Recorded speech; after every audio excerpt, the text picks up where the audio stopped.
And joining us is a man who is no stranger to the Observer. I want to thank him as well, taking time out of his busy schedule, out of Parliament just today, because he has a lot to say on these serious issues. Let me welcome, of course, Naparima MP and UNC Shadow Minister of National Security and Foreign Affairs, Rodney Charles. Pleasant good evening to you, Mr. Charles.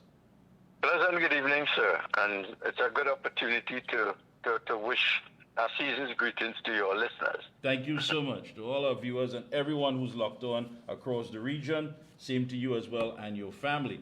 So tomorrow, according to the Office of the Prime Minister, announced in a statement that the Prime Minister, Dr. Honorable Keith Rowley, will in fact attend the meeting in St. Vincent and the Grenadines, scheduled to take place tomorrow, Thursday, December 14th, between the presidents of the Cooperative Republic of Guyana and the Republic of Venezuela on matters related to the border dispute between the two countries. And of course, many people are asking, why now? Why weigh in on this? When in fact, we've been told by the Prime Minister before that CARICOM is going to deal with that. But here it is, he is off tomorrow to be a part of this. Looking at this from your perspective, what's your take from it? My take is that it is just one more example of the fact that Trinidad has lost leadership role within CARICOM, within the region. You recall that around the late 1960s, early 1970s, Dr. Eric Williams brokered a peace arrangement between Guyana and Venezuela with respect to our border dispute. Eric Williams, great as he was, didn't have to wait on anybody.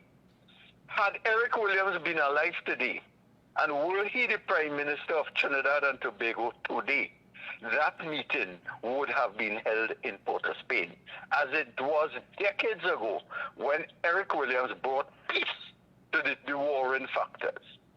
And the question I ask is why it is that Trinidad and Tobago at this stage has ceded the leadership in energy matters, energy and finance, to Georgetown, Guyana. They are now the place where people go to for energy matters and finance matters. And when it comes to diplomacy and international relations, they go to Mia Motley in Barbados and they go to Ralph Gonzalez in St. Vincent and the Grenadines. We are now storming a party, so to speak. We are no longer the drivers or the leaders.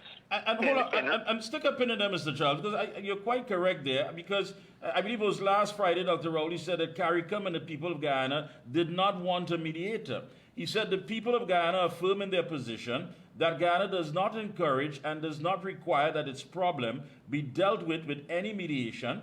Guyana places its store and its fortune in the adjudication of the International Court of Justice. And he added that Venezuela's position is that it does not recognize this court. Then definitely it seems as though he's storming. And you know, people always say that cockroach don't go foul party. So you're pushing yourself in at this point, at this 11th hour, for what be the reason? For what be the reason? When you think of it, Trinidad has more to lose in this arrangement. If the problem escalates and become a regional area of military conflict, Trinidad has more to lose than St. Vincent and the Grenadines. It is a question purely and simply of leadership. Eric Williams didn't wait for, at the time the problem was intractable between Venezuela and Guyana. And what he did was speak to the various parties. Now what in diplomacy, what somebody says officially, we will not, and what they say privately may be something else. Clearly, Ralph Gonzalez understands this because he spoke to Lula, who is the president of Brazil, who is an important player with 200 million persons in South America. The largest army by far, the largest air force, much bigger than Venezuela's. He spoke to Lula. He clearly spoke to the United States. He also spoke to Irvan Ali in Guyana. And he spoke to all the regional players and got a sense of what made sense. And hear how great Ralph Gonzalez is. Because I worked with his son. His son, Camilio Gonzalez, was the ambassador for St. Vincent and the Grenadines to the United Nations. And he knows about diplomacy, the son and the father. Whenever we've toured, because countries would invite us, Azerbaijan would invite us, New Zealand, Australia, India, Bangladesh, you name it, they would invite us, pay for everything. Whenever we came back, St. Vincent and the Grenadines came back with some tangible benefit for their country. And it is not by accident, and I think I sent it to you. 3 days ago, Venezuela wrote off $150 million EC dollars. That's close to about nearly 300 million TT dollars. Approximately, no, it's approximately 190 million. Wow, well, even 190, and you're correct. EC. Yeah, you're right, because the likelihood exists for the country, of course, the debt to GDP ratio to decrease to as low as 88%. So Venezuela, Correct. of course, writes off this debt to St. Vincent and the Grenadines, Caribe, and Dr. Ralph Gonzalez announced that they made a decision to completely write it off, and which is approximately EC $190 million.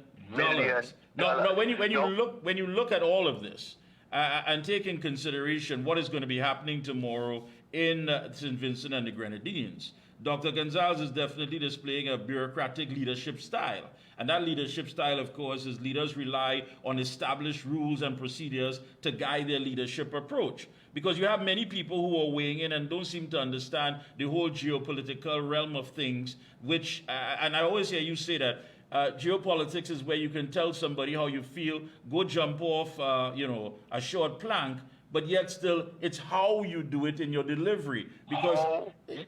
How you do it. You're so right. Now, if you read between the lines, why would Venezuela give St. Vincent a write-off of significant debt, Petrocaribe debt, significant debt? It must be a quid pro quo. You have done something which I want you to do. And it suggests to me that the meeting tomorrow is maybe a face-saving event for Maduro. Because Maduro is not a fool. He realizes if he goes in a military conflict with Guyana, the United States has significant investments with ExxonMobil there. They're not going to move. And in fact, ExxonMobil says that they're not moving because, Maduro had said that he gave them all oil companies 90 days to leave. So ExxonMobil said they're not leaving. They are a large donor to the Republican Party in the United States, the Republican and Democratic Party in the United States. So the United States will always intervene to protect their interests. And their interest, let's face it, is oil in Guyana. Significant oil. Oil is there. Oil is the point of interest in terms of Guyana. And Brazil, that has borders with more than 8 countries in South America, with Paraguay, Uruguay, with French Guyana, Venezuela, Ecuador, Chile, Argentina. Brazil will not want border disputes to become the norm in South America. So they have moved up troops to the border with Venezuela and Guyana. So Maduro, understanding that he's caught between the powerhouse in South, which is Brazil, and the powerhouse in North America, which is the United States, realizes that he's in a problem, and he has to get out of it somehow and save his face. And the fact that he has given that significant debt write-off to Ralph Gonzalez tells me that it is a quid pro quo. You have done something that I'm happy about, and I write off your debt. Yeah, and take in consideration, again, when you talk about negotiations and talking, President Ali stated that while Guyana remains committed to peace in the region, the whole Essequibo border is not negotiable. It's not negotiable. It's not negotiable. However, going and look at these agreements, the agreements reached between Venezuela and St. Vincent and the Grenadines will also see other participating OECS countries receiving a 50% relief on their remaining debt. So that tells you that Trinidad and Tobago should have been playing a leadership role. What Dr. Rowley has done is abdicate, totally abdicate. I hiding behind the coattails of CARICOM, right? And not understanding. Let me explain something. When Eric Williams sought to analyze the relationship between Venezuela and Guyana, he said it is based on two planks, one of which was the fact that in history, Guyana was run in the times of the Spanish conquerors. Guyana was part of the Grand Colombia, right? And it was administered from Caracas. But which other country was run by Caracas? Trinidad and Tobago. Trinidad was run by Caracas. So that historical argument that Venezuela has sees Trinidad and Tobago as part of the zona reclamation. So we have to be careful that we have a significant national interest ensuring that the CARICOM remains a zone of peace, and that Venezuela's tendency to want to expand its territory and its borders, that must be curbed. Yeah, and but that Mr. is what Eric Charles, Williams understood. But understanding this as well, and I want to break it down to the lowest common denominator so people could understand and start to put this thing together. Every action, there's a reaction, and that reaction, of course, is basically meant to benefit some of the players. That's what happens. Basically, every move Correct. that takes place, every paradigm shift that takes place, somebody's going to benefit from it. And what we're seeing here is that Trinidad and Tobago has definitely been sidestepped. They have been outmaneuvered in all of this because we're looking at a program here as well as some of the other initiatives that has been negotiated, and that is the revival of the Petro-Caribbean program and donations of 150 prefabricated houses, as well as shipments of free asphalt for road paving and repairs, and of course access and support for farmers. Now, we've heard of this before, of course, with one of the allies of the very same Venezuela, which is China.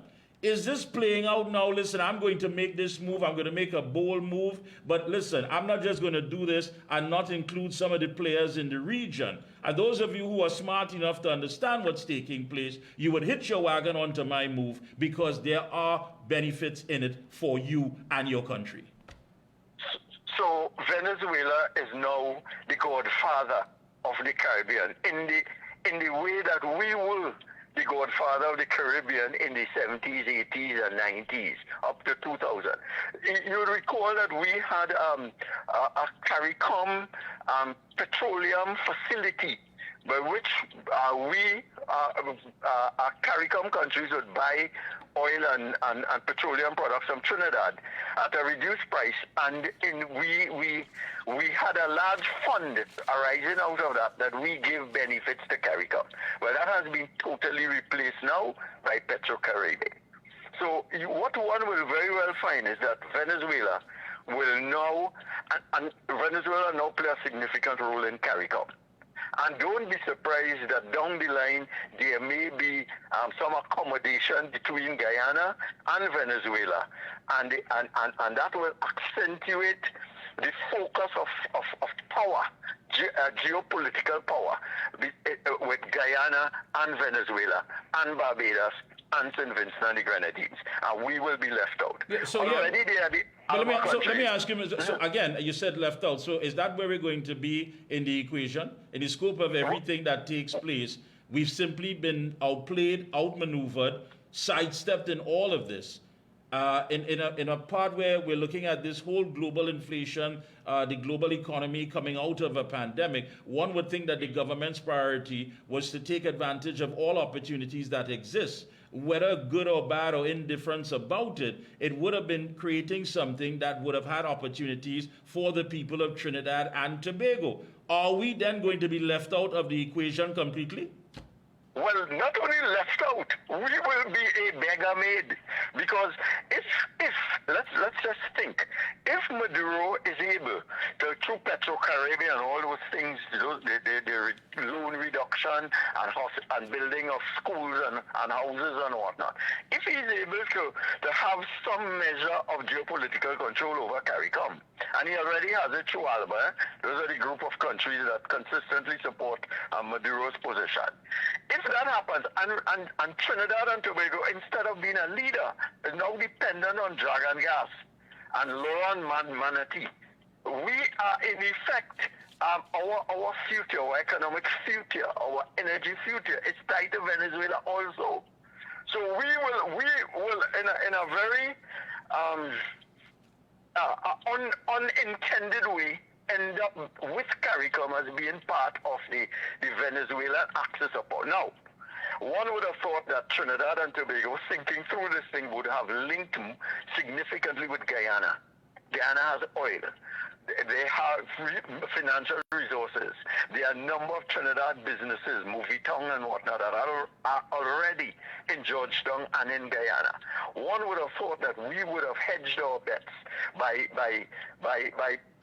getting an energy future less reliant on Venezuela and balanced with a reliance on Guyana.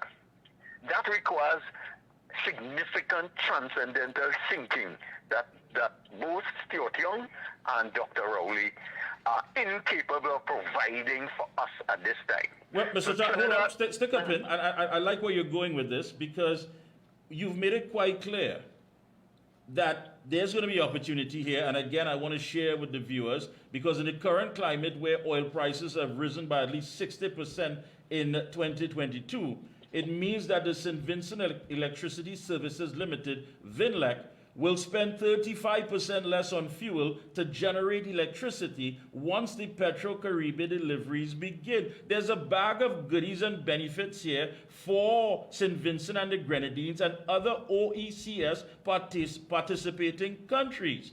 Now, the issue here is that we've seen all this interaction between our current administration here and Maduro, back and forth, dragon deal, who went down and danced, who's been having all of these visits, Delcy Rodriguez. So if you look at this equation here, the problem lies not with Venezuela, but is it that Guyana, based on a very short history, simply does not trust the current government of Trinidad and Tobago, because they would have been the ones to say, listen, hey, something just ain't right, but we don't mind going and sit down with Dr. Gonzalez, and he played that tea, making sure that he comes up with a bag of goodies while we're left on the sidelines.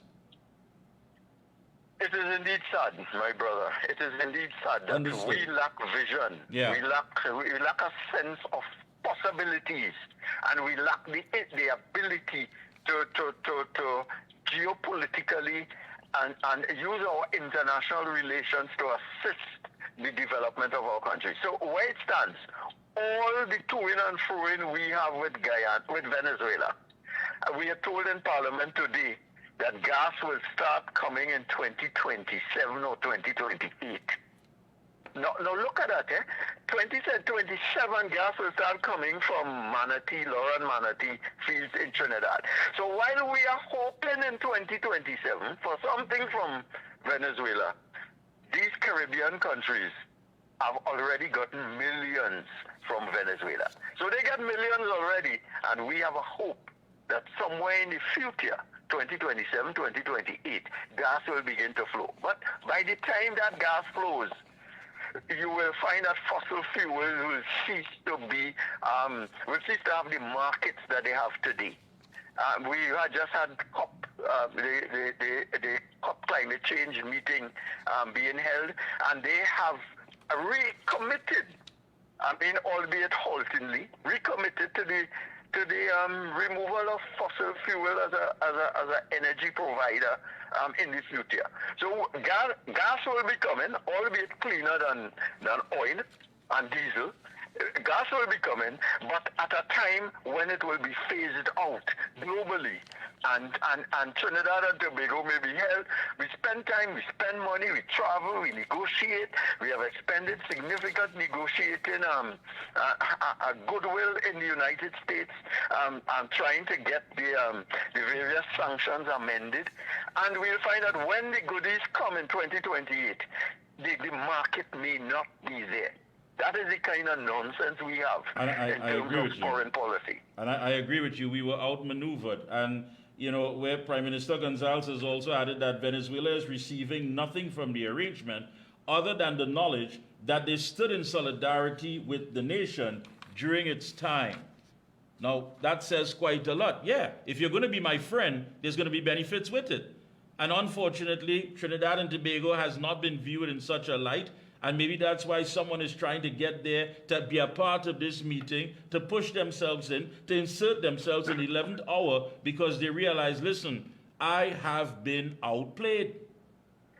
Mikey, you're so correct.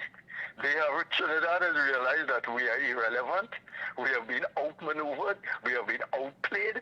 And now we're trying to get a play on Ralph Gonzalez. We're trying to steal a thunder, a play on his game. That is where Trinidad has been reduced to. And when you think about it, and right now we have the President of the General Assembly, Ambassador Francis. I mean, we, the UNC, gave that to him. We made all the arrangements. 10 years ago, we locked it down. Trinidad and Tobago would be unopposed for that position. What do you do? What is his mandate to help us? He's sitting in a very important diplomatic position. He could have, from that position, pulled the Venezuelan ambassador, pulled the Brazilian ambassador, pulled all the players in the region, even the Guyanese ambassador to the United Nations. And let's have a discussion up in New York, and let's see if we could go back to our capitals and come to some kind of accommodation. But the problem is we have no plan. We just operate in day to day. We have a Ministry of Foreign Affairs that has no targets, no goals, no ambition, nothing to tie back to our national development. So we have an energy sector collapsing. We have a diplomatic reality that we are irrelevant. Nobody takes on Trinidad and Tobago anymore. Mia Motley will go to a conference and it will be packed. And presidents of serious countries will take notes, and when we talk, the hall is empty. And that tells you where we have reached. From the great Eric Williams, who was able to stand up to the mighty United States when they had the Cuban embargo and say, we will not tolerate it. And in the UN, they worked assiduously to oppose the United States in respect of the embargo. From that great position, we are now left where we storming party to get right. Yeah. I want to thank you so much for taking time out. I know you've had a long day. I want to thank you again. And again, best of luck to you and your entire team. We'll be talking sometime in the early new year. Again, have a wonderful holiday and the best for 2024 and beyond. Thank you again. The same to you, Mikee K, and your family, and all the persons associated with the great work that you're doing for Trinidad and Tobago. Thanks a lot. Keep up the good work. Thank you, sir.